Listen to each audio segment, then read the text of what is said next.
Evening to all.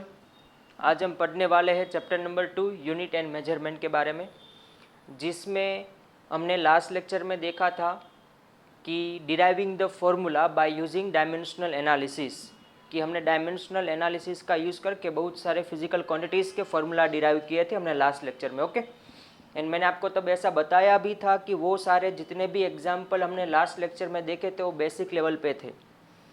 And आज के इस लेक्चर में हम करने वाले हैं एडवांस लेवल के एग्जाम्पल, जो जी के लेवल के होते हैं या फिर हम कहें तो जी एडवांस के लेवल के एग्जाम्पल होते हैं। वो सारे एग्जाम्पल आज हम देखने वाले हैं यहाँ पे। ओके, तो सबसे पहले आपको जो याद रखना है वो ये है कि प्रीवियस जितने भी हमारे लेक्चर है चैप्टर नंबर 2 के ऊपर, वो सारे लेक्चर आपको देखकर आपको यहाँ पे आना है। ओके, चलो तो आज का लेक्चर हम यहाँ पे स्टार्ट करते हैं।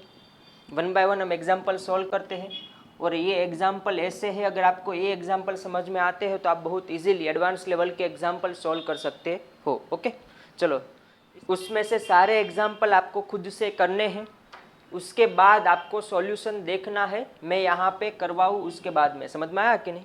ओके, चलो हम वन बाय वन सारे एग्जाम्पल देखते हैं।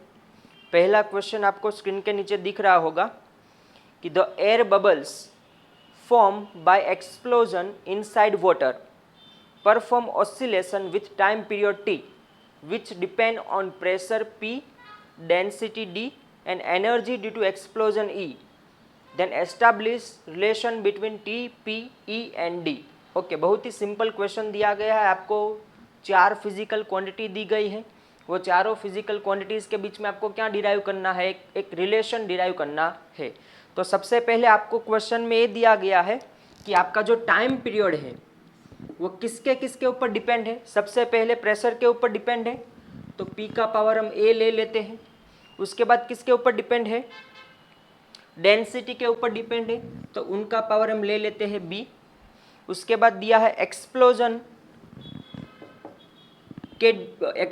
के टाइम में जो एनर्जी रिलीज होती है वो एनर्जी के ऊपर डिपेंड है, तो उसका पावर हम ले लेते हैं C। ओके, तो यहाँ पे एक इक्वेशन बन जाएगा T proportional to P power A, D power B, E power C। अगर हम प्रोपोर्शनल रिमूव करते हैं तो वहाँ पे एक प्रोपोर्शनलिटी कांस्टेंट आता है, तो क्या बनता है? T is equal to K P raise to A, D raise to B और E raise to C। Okay, ये हमारा फाइनल इक्वेशन हुआ। अभी हमें क्या करना है? A, B, C ये तीनों की वैल्यू फाइंड करनी है, एंड वैल्यू फाइंड करने के बाद हम यही इक्वेशन में उनकी वैल्यू पुट डाउन करेंगे। ओके, चलो अभी हम रखेंगे left hand side and right hand side dimension, जो फिजिकल क्वांटिटी दी गई है उसके डायमेंशन रखेंगे। तो T क्या है? टाइम पीरियड, तो उसका डायमेंशन क्या होता है? T1। ओके, उसका डायमेंशन क्या होता है? T1। K का कोई डायमेंशन होता है? नहीं, वो कांस्टेंट है। P मतलब होता है प्रेशर, एंड प्रेशर मतलब होता है फोर्स अपॉन एरिया। प्रेशर मतलब क्या होता है? Force upon area. तो उनका डायमेंशन क्या होता है? M1 L 1 T-2। L क्या होता है? -1। हम डिराइव कर लेते हैं, प्रेशर इज इक्वल टू क्या होता है? Force by area. तो फोर्स का क्या होता है? M1 L1 T-2, और एरिया का क्या होता है? L2। तो उनका फाइनल डायमेंशन क्या बनता है? M1 L-1 T-2। ओके, तो यहाँ पे वही लिखा हुआ है M1 L-1 T-2। उनका पावर कितना दिया गया है? A। डेंसिटी मतलब क्या होता है? डेंसिटी मतलब होता है मास पर वॉल्यूम। डेंसिटी मतलब क्या होता है? मास पर वॉल्यूम। मास का डायमेंशन होता है M और वॉल्यूम का डायमेंशन होता है L3, क्योंकि वॉल्यूम मतलब length multiply by length multiply by length. तो फाइनल डायमेंशन क्या होगा? ML-3। तो यहाँ पे लिखेंगे ML-3 का पावर B। और एनर्जी मतलब वर्क डन, जूल का जो डायमेंशन होता है वही आएगा, वो क्या होता है? M1 L2 T-2, एंड उनका पावर कितना दिया गया है? C। ओके, चलो अभी सिंप्लीफाई करते हैं। यहाँ पे दिया गया है T1, यहाँ पे कितना हो जाएगा? M का पावर A। अभी आप डायरेक्ट सोल्व करना आपको सीखना है। समझ में आया कि ना? आप डायरेक्ट किस तरह से सोल्व कर सकते हो, एंड मिनिमम कितना टाइम आप कंज्यूम करते हो एक सम को सोल्व करने के लिए, वो आपको देखना है। M का पावर A, यहाँ पे कितना है? B, तो प्लस B। यहाँ पे कितना है? Plus C। ओके, L का पावर यहाँ पे कितना है? -A। यहाँ पे कितना है? -3B, और यहाँ पे कितना है? +2C। और t का पावर कितना है यहाँ पे -2a। ओके, यहाँ पे कोई पावर नहीं है, यहाँ पे कितना है -2c। समझ में आया कि नहीं? ओके, चलो अभी हमें इक्वल करना है। यहाँ पे मास का डायमेंशन 0 होता है, लेंथ का डायमेंशन भी क्या होता है 0। हम left hand side and right hand side क्या करेंगे, पावर को इक्वल करेंगे। जहाँ पे सेम बेज होता है उसके पावर को हम क्या करेंगे, इक्वल करेंगे। ओके, तो यहाँ पे देखो सबसे पहले a + b + c is equal to क्या होगा 0। इसका फॉर्मूला बनाओ, -a - 3b + 2c is equal to क्या होगा 0। इसका फॉर्मूला क्या होगा, -2a - 2c is equal to क्या होगा 1। ओके, चलो अभी उनको हमें क्या करना है, सिंप्लीफाई करना है। ओके, चलो करते हैं।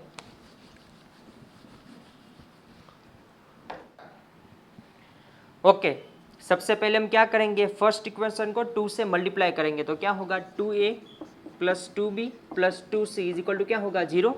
ओके, यहाँ पे क्या दिया गया है -2a प्लस, ये तो 0 है, प्लस कितना दिया गया है, सॉरी माइनस कितना दिया गया है 2c is equal to 1। Okay, चलो इसको सॉल्व करते हैं। तो a कैंसिल तो बचेगा सिर्फ कितना 2b इज इक्वल टू 1। तो b इज इक्वल टू कितना मिलेगा 1/2। ओके, इतना समझ में आया, b की वैल्यू मिल गई 1/2। अभी किसकी वैल्यू फाइंड करनी है, a और c की वैल्यू फाइंड करनी है। ओके, चलो अभी हम क्या करेंगे, अभी जो a इक्वेशन दिया गया है -a - 3b + 2c is equal to 0, ये इक्वेशन दिया गया है। उसमें हम b की वैल्यू क्या रखेंगे 1/2 रखो। चलो -a - 3 b की वैल्यू 1/2 रखेंगे तो कितना हो जाएगा 3/2। Okay, + 2c is equal to 0। तो यहाँ पे क्या मिलेगा -1 + 2c इज इक्वल टू कितना हो जाएगा 3/2। -3/2 उस साइड जाएगा तो क्या हो जाएगा +3/2। ओके, तो यहाँ पे एक इक्वेशन मिला, एक इक्वेशन यहाँ पे दिया गया है कि -2a - 2c is equal to कितना होता है 1। तो यहाँ पे लिखो तो -2a - 2c is equal to कितना होता है 1।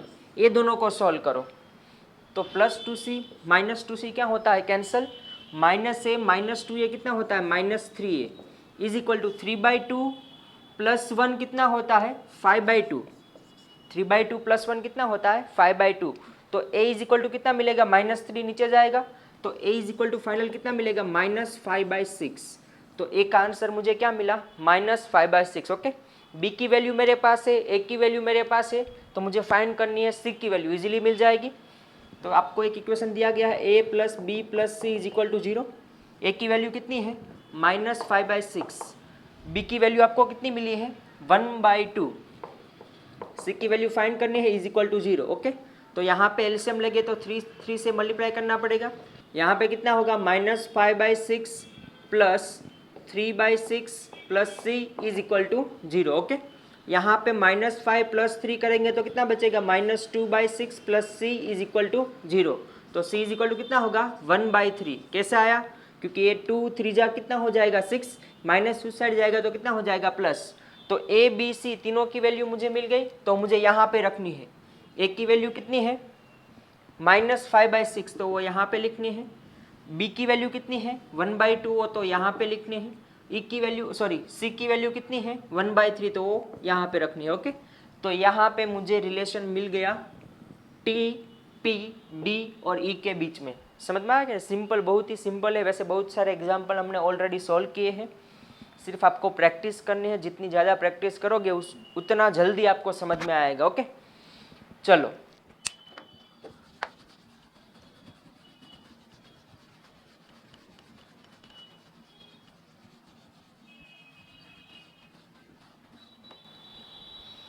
अभी हम देखेंगे क्वेश्चन नंबर 2, जो आपकी स्क्रीन के ऊपर आपको दिखाई दे रहा होगा। वो है the velocity v of a particle depends upon the time t according to the equation v is equal to, एक इक्वेशन आपको दिया गया है, v is equal to square root of A B, v is equal to square root of A B plus B T plus C upon D plus T. क्या दिया गया है d plus T. Okay, determine the unit of a b c and d and what physical quantities they represent all have SI units। Okay, बहुत simple है, चलो कर देते हैं। पहले तो क्वेश्चन में फाइंड क्या करना है डियर, क्वेश्चन में फाइंड ये करना है, सबसे पहले तो आपको ये बताना है कि A B C and D के ऐसा यूनिट क्या होते हैं, ये चारों जो अननोन टर्म है उसके ऐसा यूनिट क्या होते हैं, सबसे पहले वो निकालने हैं। उसके बाद हमें फाइंड क्या करना है, वो कौन सी फिजिकल क्वांटिटी है, वो ऐसा यूनिट अगर हम फाइंड करेंगे तो हमें ऑलरेडी पता चल जाएगा डियर क्या, कि वो कौन सी फिजिकल क्वांटिटी है। ओके, चलो फाइंड आउट करते हैं।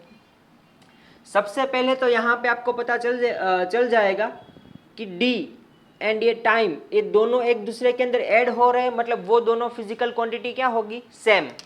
तो जो ऐसा यूनिट ऑफ डी होगा वही क्या होगा, ऐसा यूनिट ऑफ टी, एंड वो क्या होता है, सेकेंड।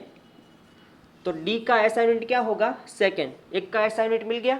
अभी यहाँ पे देखो, ये पूरी बीटी टर्म का जो इक्वेशन होता है या फिर उसका जो ऐसा यूनिट होता है वही ऐसा यूनिट किसका होता है, वी का होता है। तो यहाँ पे आप ऐसा लिख सकते हो, ऐसा unit of B T is equal to ऐसा यूनिट ऑफ वी। वी मतलब वेलोसिटी है, तो उसका ऐसा यूनिट क्या होता है, मीटर पर सेकेंड। यहाँ पे बी का ऐसा यूनिट फाइंड करना है, टाइम का क्या होता है, सेकेंड। सेकेंड नीचे जाएगा तो बी का ऐसा यूनिट क्या मिलेगा, मीटर पर सेकेंड स्क्वायर। तो ऐसा यूनिट ऑफ बी क्या मिलेगा, मीटर पर सेकेंड स्क्वायर। बी का भी ऐसा यूनिट मिल गया। अभी हम फाइंड करते हैं ए दोनों का। ओके, तो यहाँ पे क्या होगा, ये जो पूरा टर्म है square root of A B, उसका ऐसा यूनिट किसके बराबर होगा, वी के बराबर होगा। उसका क्या है, मीटर पर सेकेंड। उसका क्या होता है, मीटर पर सेकेंड।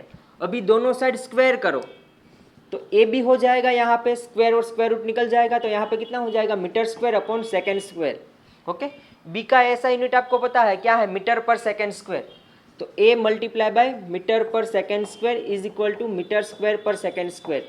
एक एक metre cancel, second square cancel, तो ए का ऐसा यूनिट क्या मिलेगा, metre. SI unit of A आपको क्या मिलेगा, मीटर। समझ में आया। ओके, अभी बाकी किसका रहा, सी का, तो वो भी मिल जाएगा। ये पूरे टर्म का जो ऐसा यूनिट होता है वो किसके बराबर होता है, वी के बराबर ही होता है। तो यहाँ पे लिखो SI unit of C upon D plus T is equal to क्या होता है, मीटर पर सेकेंड, वी के बराबर होता है ना। तो यहाँ पे सी का फाइंड करना है। ये पूरे टर्म का ऐसा यूनिट मुझे पता है क्या है, सेकेंड है। वो पूरा टर्म किससे हम डिनोट करते हैं, सेकेंड से हम मेजर करते हैं। ओके, इज इक्वल टू क्या होता है, मीटर पर सेकेंड, सेकेंड कैंसल। ओके, तो सी का ऐसा यूनिट क्या होगा, ऐसा यूनिट ऑफ सी, ऐसा यूनिट ऑफ सी क्या होगा, मीटर। ओके, चलो अभी हमें ये कौन सी फिजिकल क्वांटिटी है वो आइडेंटिफाई करना बहुत ही सिंपल। डी का ऐसा यूनिट सेकेंड, मतलब डी कौन सी फिजिकल क्वांटिटी है, टाइम। समझ रहे हो। बी का ऐसा यूनिट क्या दिया गया है, मीटर पर सेकेंड स्क्वायर, मतलब बी क्या है, एक्सीलरेशन। ए का ऐसा यूनिट क्या है, मीटर, मतलब ए क्या है, वन टाइप ऑफ लेंथ, क्योंकि लेंथ को हम मीटर में मेजर करते हैं। सी का भी ऐसा यूनिट क्या दिया गया है, मीटर, मतलब वो भी कौन सी फिजिकल क्वांटिटी है, लेंथ। ओके, तो ये आपका क्वेश्चन था और ये आपको समझना था। ओके, चलो उसके बाद हम नेक्स्ट एग्जांपल सॉल्व करते हैं।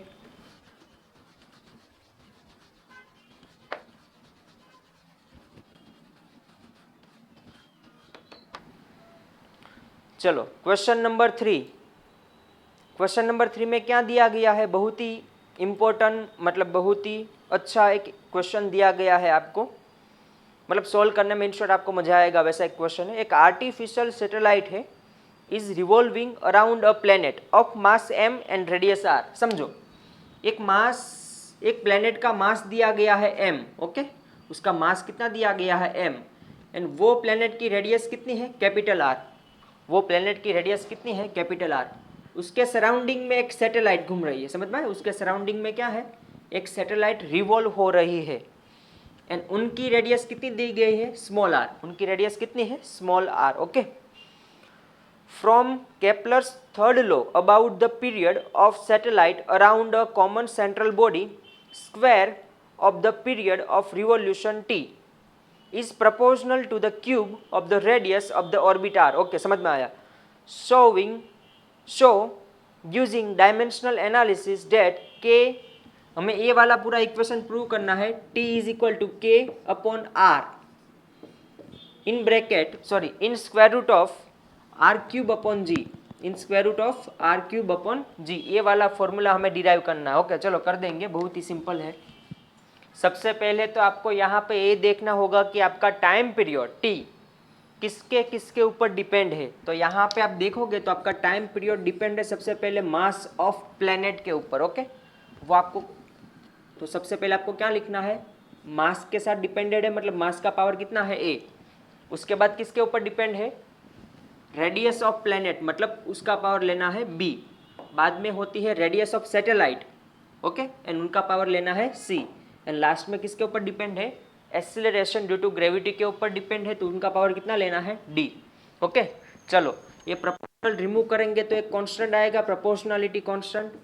तो यहाँ पे क्या हो जाएगा, m power a, r power b, r power c, g power d। Okay दोनों साइड हम डायमेंशन रखेंगे सॉल्व करने के लिए। तो t का डायमेंशन कितना होगा t1, ओके, k का कोई डायमेंशन होता है नहीं, एज यू नो डेट। मास का डायमेंशन होता है m1, उसका पावर है a। रेडियस का डायमेंशन होता है l1, उसका पावर है b। ये भी रेडियस है, उसका भी डायमेंशन l1, उनका पावर होता है c। ये है एक्सीलरेशन ड्यू टू ग्रेविटी, उसका पावर होता है सॉरी उनका डायमेंशन होता है l1 t-2 एंड उसका पावर होता है d। चलो सिंप्लीफाई करते हैं, ये होगा t1, यहाँ पे मास के ऊपर कितना टोटल पावर आएगा a, लेंथ के ऊपर टोटल पावर कितना आएगा b प्लस c, और यहाँ पे प्लस d, एंड टाइम पे ऊपर कितना आएगा -2d। ओके यहाँ पे 3 इक्वेशन बनेंगे अगर हम उसके पावर को इक्वल करेंगे। यहाँ पे मास का पावर 0 होगा और लेंथ का पावर भी कितना होगा 0। ओके चलो तो सबसे पहले अगर पावर को इक्वल करें तो a इज इक्वल टू 0 मिलता है। दूसरा इक्वेशन क्या मिलेगा, b plus C plus D is equal to क्या मिलेगा 0, और -2d इज इक्वल टू क्या मिलेगा 1। तो d इज इक्वल टू कितना हो जाएगा -1/2। तो d की वैल्यू हमें मिल गई, हमें a की वैल्यू मिल गई यहाँ पे। ओके अभी फाइंड किसकी वैल्यू करनी है, b और c की वैल्यू यहाँ पे फाइंड करनी है। ओके चलो यहाँ पे पहले d की वैल्यू हम रख देते हैं ये इक्वेशन में। तो b plus C -1/2 is equal to 0 होगा, क्योंकि d इज इक्वल टू कितना रखना है -1/2। तो b plus C is equal to कितना होगा 1/2। ओके ये इक्वेशन हमें मिला। अभी यहाँ पे अगर आपने क्वेश्चन में ध्यान से पढ़ा होगा तो आपको पता होगा, यहाँ पे क्वेश्चन में एक सेंटेंस दिया गया है डियर, बहुत ध्यान से आप समझना, कि square of time period is directly proportional to cube of radius of the orbit R. मतलब उसका मतलब ऐसा होता है कि टाइम पीरियड का जो स्क्वायर है ना वो डायरेक्टली प्रोपोर्शनल क्या है, cube of orbit radius, cube of orbit radius के साथ डायरेक्टली प्रोपोर्शनल है। ओके तो यहाँ पे t प्रोपोर्शनल में क्या लिख सकता हूँ, r का पावर कितना हो जाएगा 3/2। अगर ये 2 को मैं उस साइड जाने देता हूँ तो कहाँ पे जाएगा, डिनोमिनेटर में जाएगा। समझ में आया कि नहीं। ओके तो यहाँ पे r का पावर 3/2 है और यहाँ पे r का पावर कितना है c, तो c इज इक्वल टू मुझे कितना मिला 3/2। ओके तो यहाँ पे मैं c की वैल्यू रखूँ 3/2, तो b plus 3/2 is equal to क्या होगा 1/2। ओके तो b इज इक्वल टू कितना होगा 1/2 माइनस 3/2। तो 1 में से 3 जाता है तो कितना बचता है -2/2। तो b इज इक्वल टू क्या आंसर मिलेगा -1। क्या मिलेगा -1। ओके अभी आपको क्या करना है, ये चारों की value a b c d चारों की वैल्यू आपको ये वाला इक्वेशन में रखनी है। चलो रखते हैं। तो क्या होगा, t is equal to k, m का पावर 0 है, m का पावर क्या है 0, क्योंकि a इज इक्वल टू हमें क्या मिला है 0। r का पावर क्या है b, तो b इज इक्वल टू हमें क्या मिला है -1। तो r का पावर कितना हो जाएगा -1। ओके ये स्मॉल r का पावर c है and c is equal to हमें क्या मिला है 3/2। तो स्मॉल r का पावर होगा 3/2 एंड g का पावर d है and d is equal to हमें क्या मिला है -1/2। तो यहाँ पे g का पावर कितना होगा -1/2। ओके तो t is equal to k।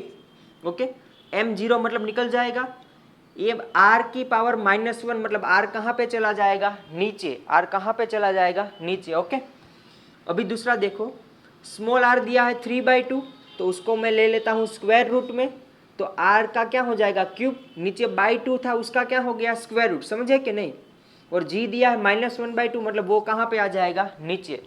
तो यही फॉर्मूला क्वेश्चन में डिराइव करना था। आप देखोगे तो आपको पता चलेगा t इज इक्वल टू क्या था k/r square root of r³/g। समझ में आया डियर, समझ रहे हो आप। बहुत ही सिंपल क्वेश्चन होते हैं, आपको सिर्फ करना है स्टेप बाय स्टेप प्रोसेस। अगर आप ऐसा करते जाते हो तो आपका आंसर आना कन्फर्म ही है। ओके चलो, वैसे ही बहुत सारे एग्जाम्पल सॉल्व करने हैं।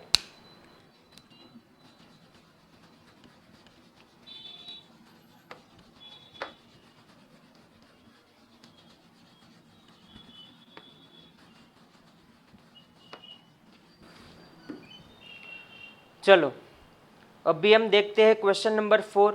बहुत ही इंटरेस्टिंग क्वेश्चन दिया गया है, आप देखोगे तो भी आपको पता चल जाएगा।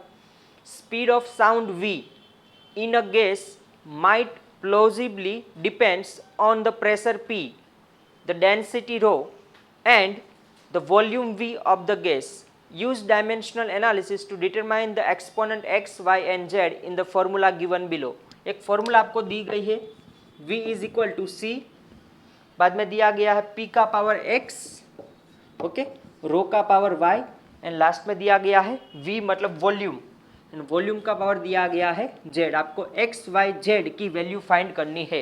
ये वेलोसिटी है, ये प्रेशर दिया गया है, ये आपको दिया गया है डेंसिटी और ये आपको दिया गया है वॉल्यूम। ओके चलो हम फाइंड करते हैं डायमेंशन। हम फाइंड करते हैं एक्स वाई जेड की वैल्यू, जो एक्सपोनेंट दिए गए हैं उनकी वैल्यू हमें फाइंड करनी है। तो बहुत सिंपल है, हम दोनों साइड क्या करेंगे डायमेंशन की वैल्यू रखेंगे। v मतलब वेलोसिटी है, स्पीड है, स्पीड ऑफ साउंड, तो उनका डायमेंशन क्या होता है L1t-1। ओके c एक कांस्टेंट दिया गया है आपको क्वेश्चन में, डायमेंशन लेस कांस्टेंट है तो उसके पास कोई डायमेंशन होता है नहीं, तो लिखना है नहीं। p मतलब प्रेशर का होता है डायमेंशन m1, L-1, T-2 उनका पावर है x। रो मतलब होती है डेंसिटी, मास पर वॉल्यूम, मास मतलब m1 पर वॉल्यूम मतलब L-3 उनका पावर दिया है y। एंड v मतलब है वॉल्यूम तो उसका होता है L³ एंड उनका पावर दिया गया है z। ओके चलो सिंप्लीफाई करते हैं। खुद से करने की ट्राई करनी है, सारे एग्जाम्पल में सिर्फ देखना नहीं, आपको खुद से भी ट्राई करना है और आंसर फाइंड करना है, एक्स वाई जेड की वैल्यू फाइंड करनी है। ओके चलो हम सोल्व करते हैं। L1t-1 m के पावर कितने होंगे टोटल, m का पावर कितना होगा, यहाँ पे x, यहाँ पे कितना होगा प्लस y, खत्म। l का पावर यहाँ पे कितना होगा -x, यहाँ पे कितना होगा -3y, यहाँ पे कितना होगा +3z, खत्म। t का पावर कितना होगा -2x, खत्म। चलो अभी हम दोनों साइड क्या करते हैं, पावर को इक्वल बनाते हैं, बेस सेम है उसके पावर को हम क्या करेंगे इक्वल करेंगे। तो यहाँ पे मास का पावर कितना है 0, तो यहाँ पे क्या होगा x + y = 0, ये इक्वेशन नंबर 1। दूसरा इक्वेशन क्या बनेगा -x -3y + 3z = क्या होता है 1। एंड तीसरा इक्वेशन क्या बनेगा -2x = -1, तो x = कितना होगा 1/2। पहली वैल्यू मुझे मिल गई, पहले एक्सपोनेंट की वैल्यू x = कितनी होती है 1/2, माइनस माइनस कैंसल, 2 नीचे जाता है, कितना आंसर आता है 1/2। ओके वो x की वैल्यू मैं ये वाले इक्वेशन में रखता हूँ, तो x की वैल्यू 1/2 है प्लस y = 0, तो y = कितना होगा -1/2, y की वैल्यू भी मुझे मिल गई यहाँ पे। ओके ये दोनों की वैल्यू x एंड y की वैल्यू मैं कहाँ पे रखता हूँ, ए वाले इक्वेशन में रखता हूँ। ओके चलो -x, तो x की वैल्यू 1/2 मतलब कितना होगा -1/2। ओके समझ रहे हो, -x की जगह पे क्या लिखना है 1/2, x की जगह पे तो -1/2, -3 y की वैल्यू कितनी रखनी है -1/2, तो -3 y की value -1/2 plus 3z = 0। Okay plus 3z = 1 दिया है, सॉरी = क्या दिया है 1, तो 1 रखेंगे। चलो सिंप्लीफाई करते हैं, यहाँ पे होगा -1/2 minus minus plus 3/2 plus 3z = 1। Okay ये माइनस प्लस होगा माइनस, 3 में से 1 जाएगा तो बचेगा 2, नीचे है 2 प्लस 3z = 1, 2/2 1 प्लस 3z = 1, 1 में से 1 जाएगा तो 0 बचेगा, तो कितना हो जाएगा 3z इज इक्वल टू 0, तो z इज इक्वल टू कितना मिलेगा 0। ओके, तो तीनों की वैल्यू मिल गई। x की वैल्यू होती है 1/2, y की वैल्यू है -1/2 एंड z की वैल्यू है 0। समझ रहे हो, बहुत ही सिंपल सारे एग्जाम्पल है, पहले खुद से ट्राई करने हैं। ओके चलो, उसके बाद का एग्जाम्पल हम करते हैं। क्वेश्चन नंबर 5 बहुत ही अलग एक क्वेश्चन दिया गया है, आपको मजा आएगा आप खुद से सॉल्व करोगे तो।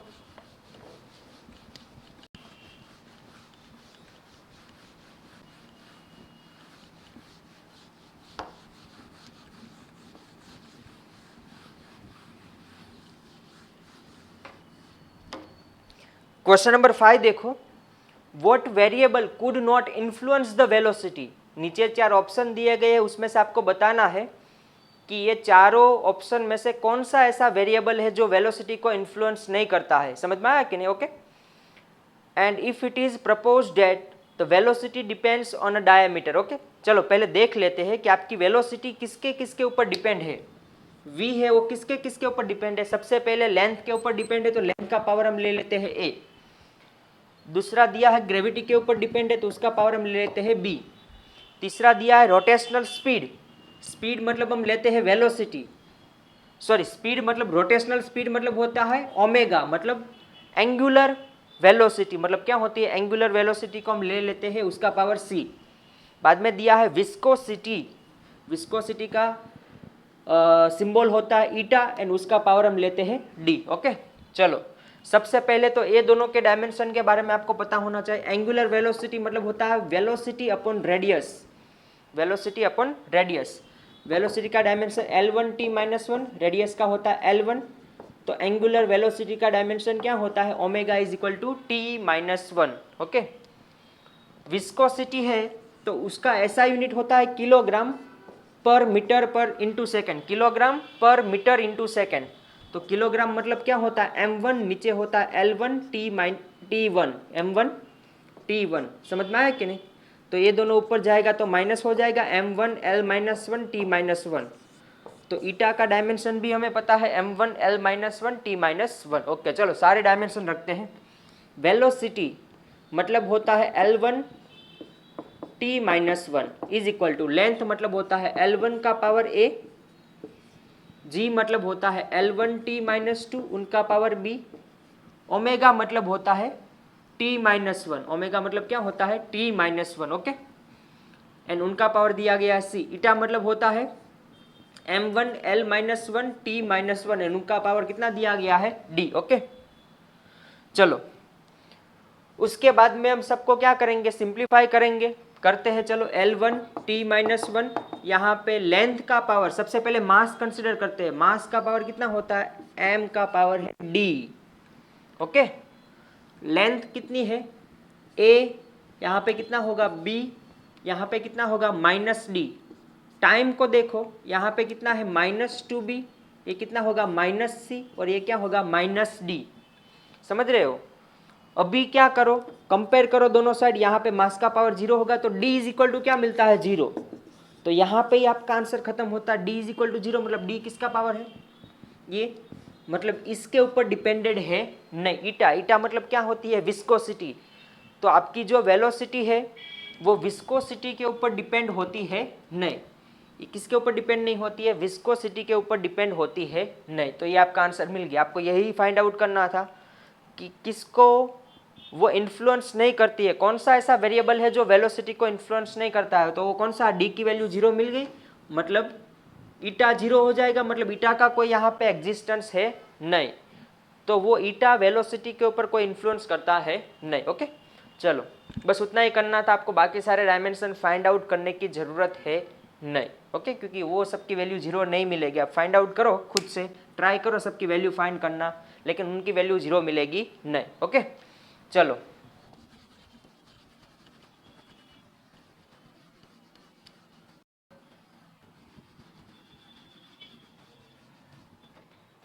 ओके चलो अभी हम सोल्व करते हैं क्वेश्चन नंबर 6। बहुत ही अच्छा क्वेश्चन दिया गया है, आपके स्क्रीन के नीचे आपको दिखाई दे रहा होगा।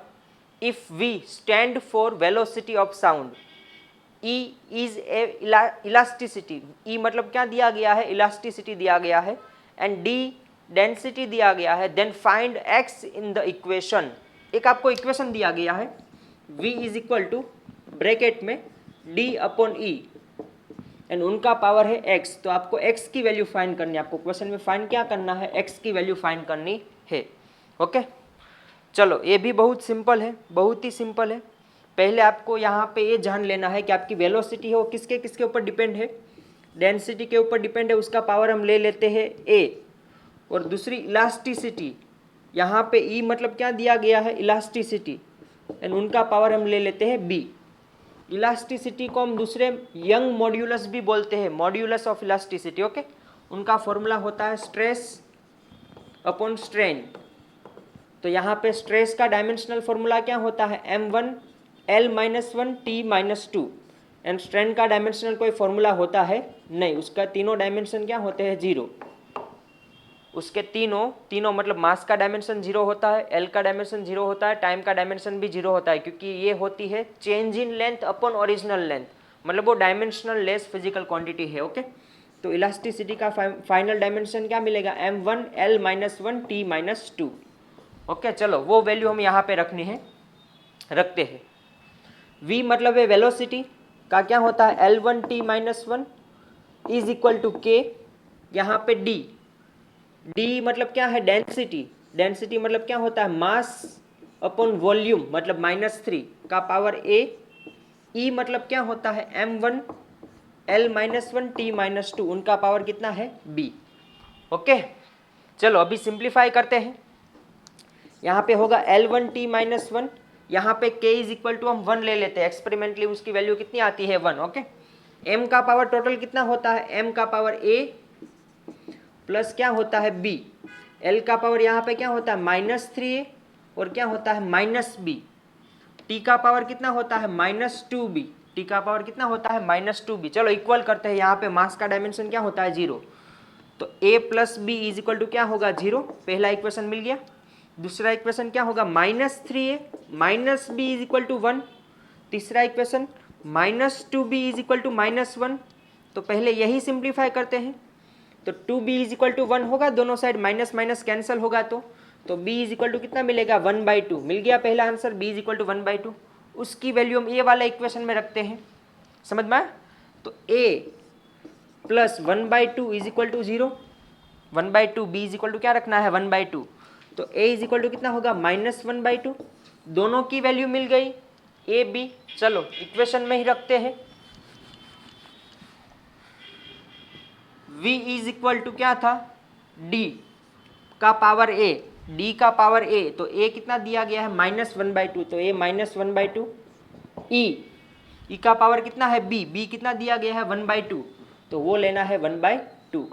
चलो v is equal to square root of 1/2 है तो स्क्वायर रूट, e रहेगा ऊपर और d जाएगा नीचे, समझ में आया कि नहीं।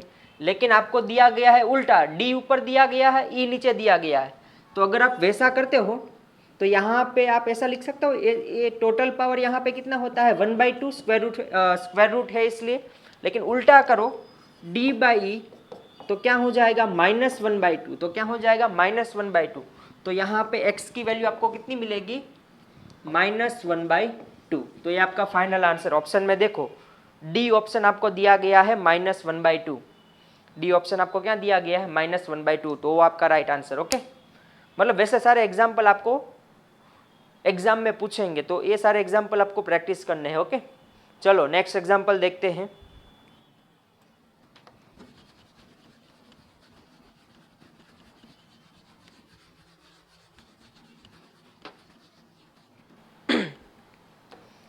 क्वेश्चन नंबर 7 आपको क्या दिया गया है, force of viscosity F acting on a spherical body moving through a fluid depends upon its velocity v, coefficient of viscosity eta and radius r of the body. Using the dimensional analysis method expression of force आपको find करना है। चलो बहुत ही simple question है। पहले तो आपका force किसके किसके ऊपर डिपेंड है, सबसे पहले डिपेंड है वेलोसिटी के ऊपर, तो उसका पावर हम a ले लेते हैं। उसके बाद में विस्कोसिटी मतलब उसका पावर हम ले लेते हैं b। उसके बाद में दिया है रेडियस, उसका पावर हम ले लेते हैं c।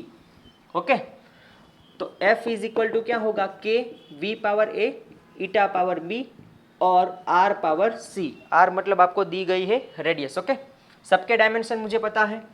फोर्स मतलब होता है m1 l1 t minus 2 is equal to k के पास कोई डायमेंशन होता है नहीं, वो डायमेंशन लेस है। v मतलब वेलोसिटी होती है, उसका डायमेंशन l1 t माइनस 1, उनका पावर आपको लेना है a। ईटा मतलब होती है विस्कोसिटी का ऐसा यूनिट किलोग्राम पर मीटर इंटू सेकेंड। तो m1 होगा, ये मीटर ऊपर जाएगा तो l माइनस 1, सेकेंड ऊपर जाएगा तो t माइनस 1। तो ये ईटा का डायमेंशन है, हमने प्रीवियस एग्जाम्पल में भी डिराइव किया था। ओके, तो क्या होता है m1 l minus 1 t minus 1, उनका पावर कितना दिया गया है b, एंड r रेडियस है, उसका पावर उनका डायमेंशन होता है l1 एंड उसका पावर कितना दिया गया है c। चलो सिंप्लीफाई करते हैं m1 l1 t माइनस 2, यहाँ पे पहले m का टोटल पावर कितना होगा b, m का पावर कितना होगा b, l का कितना होगा a, ये कितना होगा माइनस b, ये क्या होगा प्लस c, t का पावर कितना होगा माइनस a, यहाँ पे कितना होगा माइनस b। समझ में? अभी थोड़ा स्पीड से करेंगे क्योंकि ये सारे sum it is all about speed. जितना आप स्पीड से करते हो, जितना आप टाइम कंज्यूम करते हो, उतनी आपकी एग्जाम्पल के ऊपर पकड़ ज़्यादा है, ऐसा आपको समझना है। समझ में आया कि नहीं? ओके, चलो अभी बेस इक्वल मतलब ऊपर के पावर भी क्या होते हैं, इक्वल होते हैं। तो चलो इक्वल करते हैं। यहाँ पे b इज इक्वल टू कितना हो जाएगा 1। चलो एक वैल्यू डायरेक्ट मिल गई यहाँ से। यहाँ पे एक इक्वेशन बनेगा a minus B plus C is equal to 1। Okay, यहाँ पे एक दूसरा दिया गया है minus a minus B is equal to कितना दिया गया है माइनस 2। b की वैल्यू मुझे पता है 1, चलो रखते हैं minus a minus 1 is equal to minus 2, b is equal to 1 रखा। ओके, तो minus a is equal to minus 2 plus 1, minus 1 उस side plus 1, minus a is equal to minus 1, तो a इज इक्वल टू कितना मिलेगा 1। a की भी value मिल गई, b की भी वैल्यू मिल गई, दोनों की वैल्यू मिल गई। उसकी वैल्यू हम यहाँ पे रखते हैं एंड c की वैल्यू फाइंड करते हैं। ओके, चलो यहाँ पे देखो, यहाँ से ही फाइंड आउट कर लेते हैं। a इज इक्वल टू कितना है 1, b इज इक्वल टू कितना है 1 plus c is equal to 1, तो 1 माइनस 1 0, तो c is equal to b कितना मिलेगा 1। c is equal to b कितना मिलता है 1। तो a b c तीनों की वैल्यू क्या मिली है 1, वो a वाले इक्वेशन में रखते हैं। तो f is equal to k v raise to 1 eta raise to 1 r raise to 1। k की वैल्यू हमें एक्सपेरिमेंटली पता चली है कि वो कितनी होती है 6 पाई। एक्सपेरिमेंटली हमें पता चली है कि k की वैल्यू कितनी होती है 6 पाई। तो final formula f is equal to क्या बनेगा 6 पाई ईटा r v। ये है फॉर्मूला ऑफ फोर्स का फॉर्मूला है एंड वो फोर्स ऑफ विस्कोसिटी के नाम से भी जाना जाता है। ओके, तो f इज इक्वल टू क्या होता है 6 पाई ईटा आर वी। समझ में आया कि नहीं? ये वाला उसका फोर्स का एक्सप्रेशन जो हमें डिराइव करना था वो हमें मिल गया है। ओके, चलो अभी नेक्स्ट एग्जांपल हम देखते हैं। बहुत ही अच्छा एग्जांपल दिया गया है।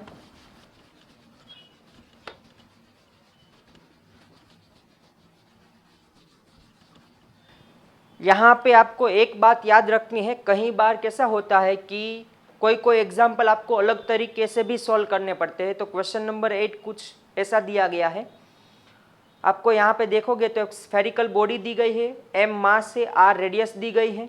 ओके, वो एक मीडियम में गिरती है वो स्फेरिकल बॉडी, जिसकी विस्कोसिटी है वो मीडियम की ईटा दी गई है।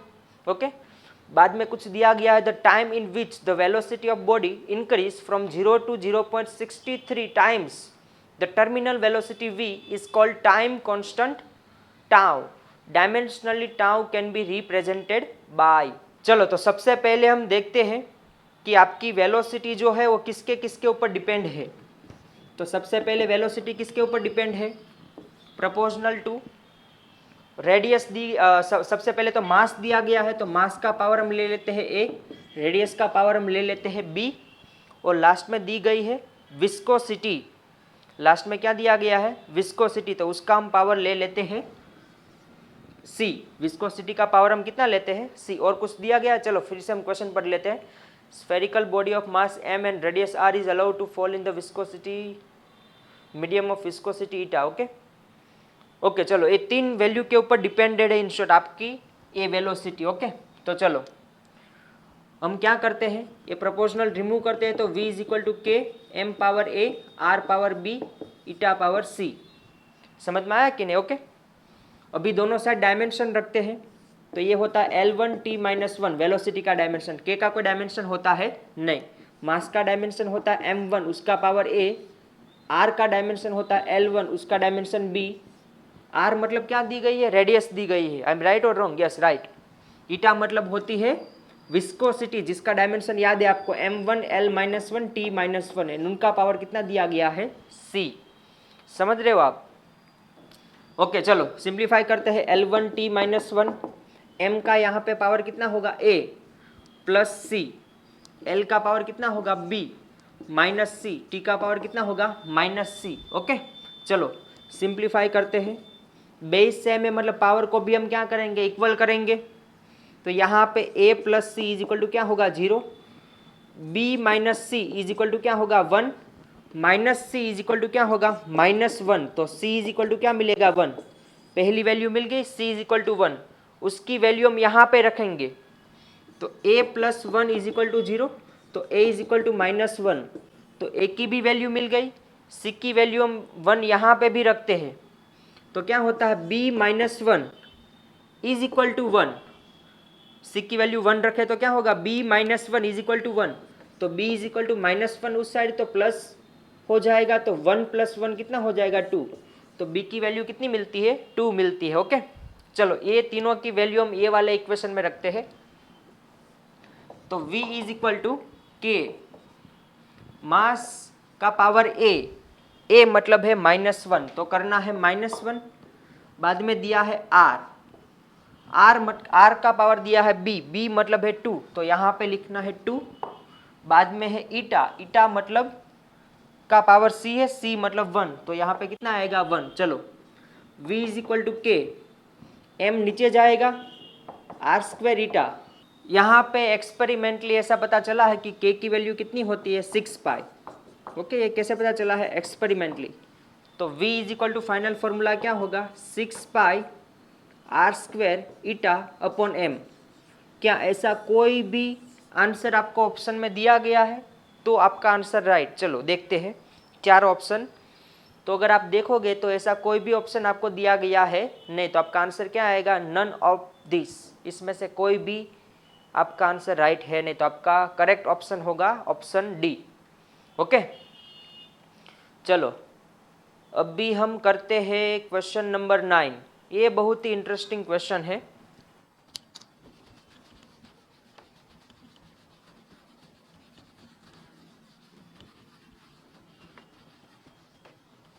चलो क्वेश्चन नंबर 9 में आपको क्या दिया गया है? क्वेश्चन नंबर 9 में आपको दिया गया है एक length L depends on the permittivity epsilon of a dielectric material. Boltzmann constant आपको Kb दिया गया है. एब्सोल्यूट टेम्परेचर कैपिटल T दिया गया है. नंबर पर यूनिट वॉल्यूम आपको N दिया गया है. ओके चार्ज दिया गया है Q. आपको इन शॉर्ट नीचे जो एक्सप्रेशन दिया गया उसमें से कौन सा एक्सप्रेशन राइट है? मतलब 4 ऑप्शन आपको दिए गए हैं. चलो चारों ऑप्शन में पहले लिख देता हूँ यहाँ पे. L is equal to square root of NQ square upon दिया गया है एप्सिलॉन KBT. समझ में? ये आपका ऑप्शन ए है. ऑप्शन बी आपका दिया गया है L इज इक्वल टू उसका उल्टा ऑप्शन दिया गया है मतलब रेसिप्रोकल किया है epsilon KBT upon NQ square. Option C आपको दिया गया है L is equal to square root of Q square by 2 upon epsilon N का पावर दिया गया है 2/3 into KB into T. Okay and last option दिया गया है L is equal to square root of Q square upon epsilon N KBT. चलो ये चारों ऑप्शन में कौन सा एक्सप्रेशन राइट है वो हमें सोल्व करना है। ओके, मतलब जो एल का डायमेंशन होगा यहाँ पे वही डायमेंशन ये पूरे टर्म का मिलेगा तो ही ये एक्सप्रेशन राइट होगा। समझ में आया? तो चलो वन बाय वन सोल्व करते हैं सारे एक्सप्रेशन। जिसका यहाँ पे डायमेंशन है पूरे टर्म का L1 आता है वो एक्सप्रेशन क्या होगा, राइट होगा। चलो सबसे पहले ये सबके मैं डायमेंशन आपको फाइंड आउट करना समझाता हूँ। यहाँ पे देखो एक फॉर्मूला होता है फोर्स, दो चार्ज पार्टिकल के बीच में जो फोर्स लगता है ना वो फाइंड आउट करने का एक फॉर्मूला है F is equal to 1/4 pi epsilon. F is equal to 1/4 pi epsilon into Q square upon R square into Q square upon R square. Okay, चलो अभी यहाँ पे आप ध्यान से देखोगे तो मुझे चाहिए क्यू स्क्वायर अपॉन एप्साइलॉन, क्या चाहिए, क्यू स्क्वायर अपॉन एप्साइलॉन का पूरे का डायमेंशन फाइंड आउट करना है। तो क्या होगा, Q square upon epsilon is equal to क्या होगा, इसका कोई डायमेंशन होता है नहीं, तो डायमेंशन में मैं 4 पाई को कंसिडर करता हूँ नहीं, तो क्या होगा एफ आर स्क्वायर, क्या होगा F R square, R square यहाँ पे मल्टीप्लाई होगा। ओके, समझ में आया कि नहीं? तो f का डायमेंशन क्या होता है m1 l1 t-2 and r square का क्या होता है l स्क्वायर। तो फाइनल डायमेंशन क्या होगा m1 l³ t-2 किसका, q स्क्वायर अपॉन एप्सिलॉन का डायमेंशन क्या होगा, एप्सिलॉन मतलब है permittivity. Okay, m1 l³ t-2। Okay, वैसे सेम टू सेम अगर आप यहाँ पे देखो तो यहाँ पे एक फॉर्मूला आपको मैंने ऐसा समझाया था पार्ट 1 में चैप्टर नंबर 2 के कि KBT इज इक्वल टू क्या होता है PV। P मतलब होता है प्रेशर, V मतलब होता है वॉल्यूम, T मतलब होता है टेम्परेचर एंड KB मतलब होता है बोल्ट्जमैन कांस्टेंट। ओके, तो मुझे KBT का पूरे का डायमेंशन चाहिए क्योंकि सब में KBT साथ में लिखा हुआ है। समझ में आए? तो KBT का डायमेंशन इसके बराबर ही होगा। तो प्रेशर मतलब क्या होता है m1 l-1 t-2 and volume मतलब क्या होता है l³। तो फाइनल डायमेंशन कितना होता है m1 l2 t-2। KBT का डायमेंशन क्या होता है m1 l2 t-2। ओके, चलो हम चेक करते हैं अभी सारे ऑप्शन। n मतलब क्या दिया गया है डियर, m मतलब दिया गया है नंबर ऑफ यूनिट पर वॉल्यूम, मतलब यूनिट पर वॉल्यूम, नंबर ऑफ यूनिट पर वॉल्यूम मतलब n/v। n का कोई डायमेंशन नहीं है क्योंकि ये नंबर है एंड v मतलब वॉल्यूम है, तो फाइनल डायमेंशन कितना होगा l-3। कितना डायमेंशन होगा l-3। तो n का डायमेंशन क्या है l-3। चलो अभी सॉल्व करते हैं। स्क्वायर रूट ऑफ n मतलब होगा l-3 multiply by Q square upon epsilon का डायमेंशन कितना है m1 l³ t-2। नीचे KBT का डायमेंशन कितना है m1 l2 t-2। चलो यहाँ पे m1 cancel, okay, l-3 l3 ये दोनों कैंसल, t-2 कैंसल। तो यहाँ पे नीचे कितना बचा l2 ऊपर जाएगा तो कितना हो जाएगा l-2। तो फाइनल आंसर क्या आएगा l-1। ओके, फाइनल आंसर क्या आएगा l-1 एंड al का डायमेंशन कितना होता है l1। तो दोनों का आंसर क्या है, अलग अलग है। समझ में आया कि नहीं? अभी यहाँ पे ध्यान से देखो डियर, यहाँ पे दिया गया है n² ऊपर, यहाँ पे दिया गया है n² नीचे। समझ में आया? मतलब रेसिप्रोकल है तो उसका डायमेंशन, इसका l-1 है तो उसका कितना होगा l1 एंड इसका भी डायमेंशन कितना होता है l1। मतलब आपका ऑप्शन बी क्या है, राइट ऑप्शन है। वैसे ही आपको ये दोनों ऑप्शन चेक करने हैं। समझ में आया कि नहीं? उसका डायमेंशन l1 आता है कि नहीं ऐसा आपको चेक करना है। समझ में? अगर सेम आता है तो भी मल्टीपल ऑप्शन भी राइट हो सकते हैं, हो गए वैसा नहीं बोल रहा, हो सकते हैं, तो आपको चेकआउट करना है। समझ में आया कि नहीं? बी का डायमेंशन आ गया कि ये पूरा जो आपका एक्सप्रेशन है वो किसके बराबर है, लेंथ के बराबर है। चलो अभी है क्वेश्चन नंबर 10।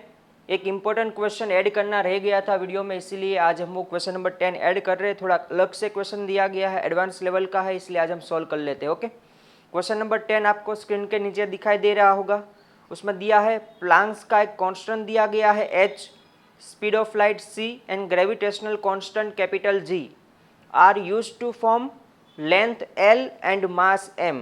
ये तीनों कांस्टेंट जो दिए गए हैं, तीनों फिजिकल क्वांटिटी कौन कौन सी है, प्लैंक्स का कांस्टेंट दिया गया है, स्पीड ऑफ लाइट c दी गई है and gravitational constant capital G दिया गया। ये तीनों फॉर्म होकर क्या बनाते हैं, एक लेंथ बनाते हैं और दूसरा क्या बनाते हैं, मास बनाते हैं। ओके, एंड नीचे दिए गए हैं आपको 4 ऑप्शन। एंड वो 4 ऑप्शन में से आपको बताना है कि कौन सा ऑप्शन राइट है एंड कौन सा ऑप्शन रॉन्ग है। रॉन्ग है आपको बताने की जरूरत नहीं है, पर कौन सा ऑप्शन करेक्ट है वो ऑप्शन को आपको टिक करना है। ओके, चलो सबसे पहले लेंथ की बात करते हैं। तो लेंथ किसके किसके ऊपर डिपेंड है? प्लैंक्स कांस्टेंट, तो उनका पावर हम ले लेते हैं x। दूसरा स्पीड ऑफ लाइट, उसका पावर हम ले लेते हैं y। एंड तीसरा ग्रेविटेशनल कांस्टेंट है, उसका पावर हम ले लेते हैं z। ओके, चलो यहाँ पे अगर आप देखोगे तो आपको पता चलेगा Planck's constant and gravitational constant, ये दोनों के डायमेंशन आपको पता होंगे नहीं, तो उसके डायमेंशन हमको डिराइव करने होंगे। हमने ऑलरेडी फर्स्ट लेक्चर में डिराइव कर दिए थे, अगर आपने वो लेक्चर देखा होगा तो। ओके, लेकिन हम यहाँ से फिर से डिराइव कर रहे हैं। आपको एक फॉर्मूला पता होगा, E = hf, एक एनर्जी का फॉर्मूला है जिसमें E का मतलब होता है एनर्जी, H मतलब होता है प्लैंक्स कांस्टेंट एंड F मतलब होती है फ्रीक्वेंसी। ओके, तो यहाँ पे H = क्या होता है? E/f। H = क्या होता है? E/f। ओके, एनर्जी का डायमेंशन क्या होता है? m1 L2 T-2।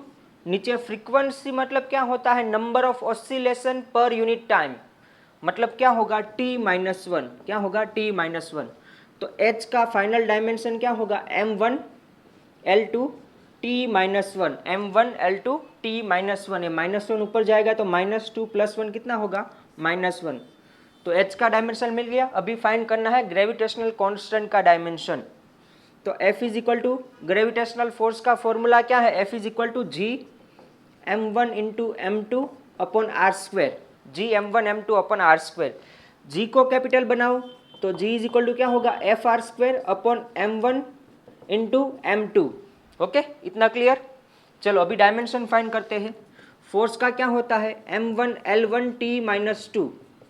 r² मतलब डिस्टेंस का स्क्वायर, मतलब क्या होगा? L²। एंड नीचे मास मल्टीप्लाई बाय मास, मतलब टोटल कितना होगा? m2। ओके, तो G का फाइनल डायमेंशन आपको क्या मिलेगा? m1 है, m2 है, 2 ऊपर जाएगा तो -1 हो जाएगा। ओके, L1 L2 मतलब कितना हो जाएगा? L3 T-2। तो ये किसका डायमेंशन है? ग्रेविटेशनल कांस्टेंट का डायमेंशन आपको मिल गया। ओके, यहाँ पे चलो अभी सबके डायमेंशन की वैल्यू हम यहाँ पे रखते हैं। L मतलब है लेंथ का डायमेंशन क्या होता है? L1। Okay, proportional. H मतलब क्या होता है? m1 L2 T-1 एंड उनका पावर कितना दिया गया है? x। ओके, बाद में C मतलब है वेलोसिटी, उनका डायमेंशन क्या होता है? L1 T-1, उनका पावर है y। G मतलब gravitational constant, m-1 L³ T-2 and उनका पावर दिया गया है z। ओके, चलो अभी इतना रफ कर देते हैं हम। ये पता चला ना किस तरह से हमने डिराइव। अगर आपको फॉर्मूला पता है कि वो फिजिकल क्वांटिटी या फिर वो कांस्टेंट कौन से फॉर्मूला में आते हैं, तो आप इजीली क्या कर सकते हो? उनके डायमेंशन फाइंड आउट कर सकते हो। ओके,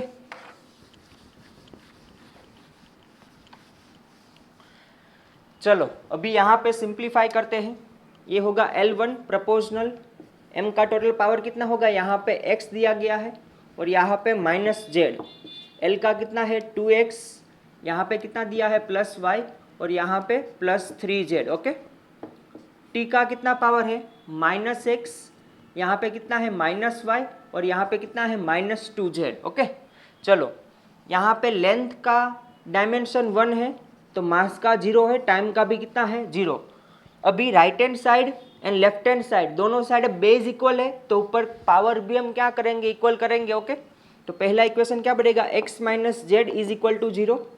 दूसरा इक्वेशन क्या बनेगा? 2x + y + 3z = क्या होगा? लेंथ का पावर कितना है? 1। ओके, तो 1 आएगा। इसका इक्वेशन क्या बनेगा? -x - y - 2z = टाइम 0, तो यहाँ पे क्या आएगा? 0। ओके, चलो 3 इक्वेशन हमारे पास है, हमें फाइंड करनी है x, y एंड z की वैल्यू। ओके, चलो सबसे पहले मैं क्या करता हूँ? अभी ये दोनों इक्वेशन को हम ऐड करते हैं। यहाँ पे क्या है? 2x + y + 3z = 1। यहाँ पे -x - y - 2z = 0। ओके, तो यहाँ पे plus minus cancel, +y - cancel. 2x में से x जाता है तो कितना बचता है? x। 3z में से 2z जाता है तो कितना बचता है? +z। और इज इक्वल टू 1 में से 0, 1 में 0 ऐड करो तो कितना बचता है 1। ओके, तो एक फॉर्मूला यहाँ पे मिला x plus Z is equal to 1 और यहाँ पे दिया है x minus Z is equal to 0। ये दोनों को सिंप्लीफाई करते हैं, x minus Z is equal to 0, x plus Z is equal to 1। Okay, plus Z minus Z cancel, x plus X 2x is equal to 1, तो x is equal to क्या होगा 1/2। x is equal to answer क्या आया 1/2। x की value मिल गई। अभी x की value 1/2 होगी तो z की वैल्यू भी कितनी होगी 1/2, क्योंकि x is equal to Z है, माइनस जेड उस साइड जाएगा तो क्या होगा प्लस जेड, तो x is equal to Z ही होगा। तो z की भी वैल्यू हमें क्या मिलेगी 1। ओके, अभी फाइंड करनी है y की वैल्यू, तो ये इक्वेशन में रख देते हैं x एंड z की वैल्यू हम ये इक्वेशन में रख देते हैं, तो किसकी वैल्यू मिल जाएगी y की, चलो रखते हैं। माइनस x तो कितना होगा -1/2, क्योंकि x is equal to 1/2, minus y का माइनस y माइनस 2z, मतलब -2z मतलब कितना होता है 1/2, मतलब 2/2 इज इक्वल टू 0। ओके, समझ में आया कि नहीं? चलो सॉल्व करते हैं। ये होगा -1/2 minus y minus 1 is equal to 0, -1/2 minus y sorry -1/2 minus 1 कितना होगा -3/2, minus y is equal to 0। Okay, तो ये माइनस y उस साइड जाएगा तो y इज इक्वल टू कितना मिलेगा -3/2। ओके, तीनों वैल्यू मिल गई x y z, तो वो वैल्यू आप यहाँ पे रखो। x इज इक्वल टू 1/2 है तो यहाँ पे लिखो x का पावर कितना हो जाएगा 1/2, मतलब स्क्वायर रूट में आ जाएगा। समझ में आया कि नहीं? दूसरा है y इज इक्वल टू -3/2, तो यहाँ पे लिखना है y is equal to -3/2। Okay, बाद में z इज इक्वल टू 1, तो z is equal to 1 sorry z is equal to आपको कितना मिलेगा 1/2, यहाँ पे कितना मिलेगा 1/2, क्योंकि x की वैल्यू 1/2 है तो z की वैल्यू भी कितनी मिलेगी 1/2। ओके, तो यहाँ पे भी कितना आएगा 1/2, मतलब वो भी क्या हो जाएगा स्क्वायर रूट के अंदर हो जाएगा। तो ऐसा कोई ऑप्शन दिया है कि L है वो directly proportional to square root of H और L is directly proportional to square root of G, ऐसा कोई ऑप्शन दिया गया है? हाँ, दिया गया, option C and option D, ये दोनों ऑप्शन हमारे राइट है। L proportional to square root of H, L proportional to square root of G, option C and option D, ये दोनों ऑप्शन क्या है हमारे करेक्ट ऑप्शन है। ओके, चलो लेंथ का हमने क्लियर कर लिया। अभी वैसे ही सेम टू सेम हमें क्लियर करना है किसका, मास का। चलो वो कर लेते हैं फटाफट।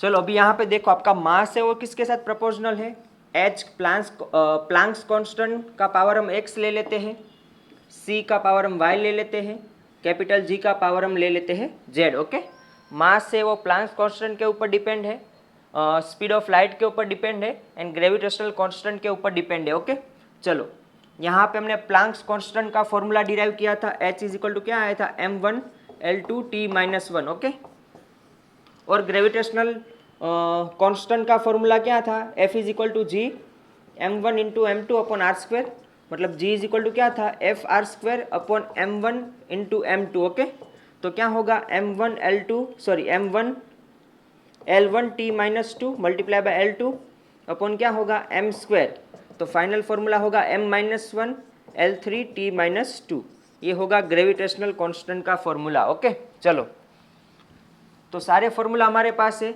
मास का होता है m1 प्रोपोर्शनल, h मतलब होता है m1L2T-1 का पावर x, c मतलब होता है L1T-1 का पावर y, g मतलब होता है m-1L3T-2 का पावर z।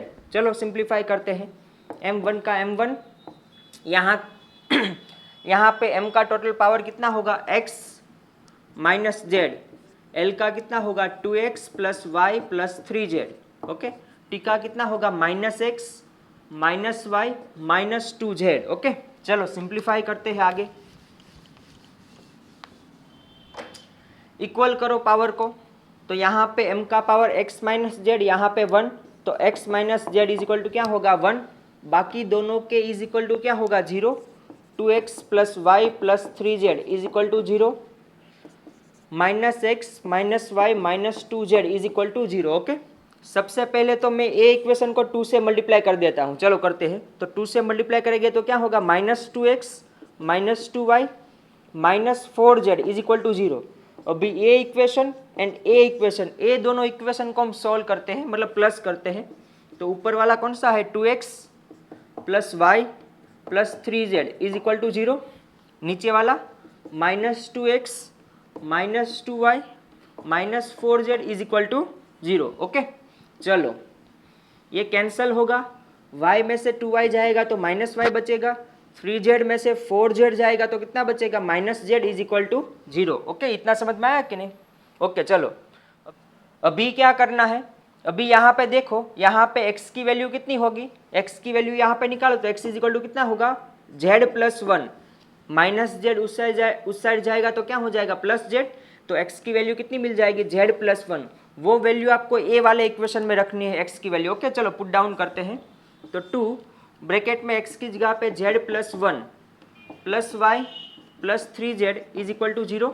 तो ये कितना होगा, 2z + 2 + y + 3z is equal to 0। 2z 3z कितना होता है, 5z + y + 2 साइड जाता है तो क्या बचता है, -2। तो ए वाला इक्वेशन एंड ए वाला इक्वेशन, ये दोनों इक्वेशन को हम सॉल्व करते हैं। ओके, तो चलो यहाँ पे करते हैं। यहाँ पे कितना दिया गया है, 5z + y is equal to -2। यहाँ पे क्या दिया गया है, -z -y is equal to 0। तो ए कैंसिल हो जाएंगे दोनों, 5z में से z जाएगा तो कितना बचेगा, 4z इज इक्वल टू -2। तो z इज इक्वल टू कितना आएगा, -1/2। तो z की वैल्यू हमें कितनी मिली, -1/2। ओके, z की वैल्यू -1/2 मिली, तो y की वैल्यू कितनी मिलेगी, -y, ये minus minus plus 1/2 is equal to 0। तो y इज इक्वल टू कितना होगा, 1/2। ओके, ये उस साइड जाएगा तो -1/2 होगा, माइनस माइनस कैंसल, तो y इज इक्वल टू कितना मिलेगा, 1/2। ओके, चलो x की वैल्यू तो कितनी मिलेगी, x की वैल्यू यहाँ से मिल जाएगी आपको, ये इक्वेशन से z + 1 करना है तो z की वैल्यू कितनी है, -1/2। तो x इज इक्वल टू -1/2 + 1, तो x is equal to answer क्या आएगा, 1/2। क्या आएगा, 1/2। चलो वैल्यू रखते हैं, x इज इक्वल टू 1/2। तो यहाँ पे 1/2 करेंगे तो क्या हो जाएगा, स्क्वायर रूट। y कितना मिला है, 1/2, तो ये भी क्या हो जाएगा, स्क्वायर रूट। एंड z आपको कितना मिला है, -1/2, तो ये क्या होगा, square root of 1/g, square root of 1/g, क्योंकि माइनस में दिया है। तो ऐसा कोई ऑप्शन है, हाँ ए वाला ऑप्शन देखो, ऐसा दिया गया है कि m proportional to square root of c। समझ में आया कि नहीं? तो ए वाला ऑप्शन आपका राइट है। समझ में आया, मतलब बी नहीं, ए वाला ऑप्शन, ए वाला ऑप्शन आपका राइट है। बाद में लेंथ में कौन सा राइट है, सी वाला ऑप्शन राइट है एंड डी वाला ऑप्शन राइट है। ओके, इतने ऑप्शन आपके क्या है, राइट दिए गए हैं। ये मल्टीपल करेक्ट आंसर भी हो सकते हैं। समझ में आया कि नहीं? तो इसमें ऐसा नहीं है कि एक ही ऑप्शन राइट होगा, बहुत सारे ऑप्शन भी राइट हो सकते हैं। ओके, चलो तो ये था डायमेंशनल एनालिसिस का यूज़ करके हम अलग अलग फिजिकल क्वांटिटीज़ के रिलेशन डिराइव कर सकते हैं। ओके, चलो आज के लेक्चर में बस इतना ही। अभी नेक्स्ट लेक्चर में हम बात करेंगे सिग्निफिकेंट फिगर्स के बारे में। वो एक पूरा अलग टॉपिक दिया गया है एंड वो टॉपिक आपको वैसे दिखने में बहुत ही ईजी लगेगा, लेकिन जब आप उसके रिलेटेड क्वेश्चन सॉल्व करने के लिए बैठोगे तब आपके आंसर तो राइट आएंगे लेकिन वो रॉन्ग होंगे, वैसा वो टॉपिक है। समझ में आया? लेकिन आपको ऐसा लगेगा कि मेरा आंसर राइट है लेकिन वो राइट होते हैं नहीं। ओके, चलो उसकी बात हम नेक्स्ट लेक्चर में करेंगे सिग्निफिकेंट फिगर की। आज का लेक्चर हम यहाँ पे कंप्लीट करते हैं, तब तक के लिए best of luck. Okay, bye.